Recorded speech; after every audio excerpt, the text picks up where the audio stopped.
Yamkhumbula umntanami kakhulu.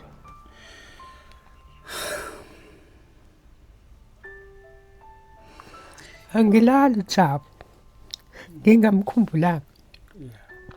Mangivuka ngithola ikholi ke ekseni. Ikholi engitholayo ikholi engithola kumuntu wangakithi emakhaya. Angibuza ukuthi ngimgcine nini igamakelele abambiza ngaloqoni ke. After lapho ngimbuza ukwenze njani. Ayava lifu ngivuke la endlini. Ngiyaphuma manje.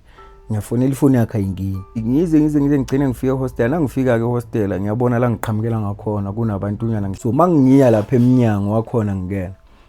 Obviously ngiyawubona uOld Star nejina kayifakile ulele lapha. Ngendlela elimele ngayo. Ngaze bemshanga nje obekune sky esikhulu la ebusweni. Gazi ke welele phekwalo lapha. Ngoba elimele wangena endlini errong.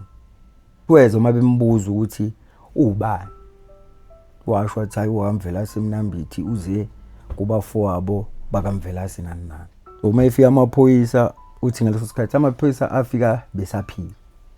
So wawachazela ukuthi naba umuntu so ayibathi athi amaphoyisa ubona ngaze ayibe kanjani kodwa athi akusesiwo ayisengangabo makunje noma yathini kodwa awazange amnike usizo la idinga abuyeke lo mfana athi uzomqedela ke. Hambile iminyaka. Umntana mahamba angiboni ubulungiswa ukunoba nje angazi kwenzakalani. If kuuthi awazi lutho ngeke usizakala because mawufika lapha bazokutshela ngemithetho le wena ongayazi. Umthetho awudlale indima yawo.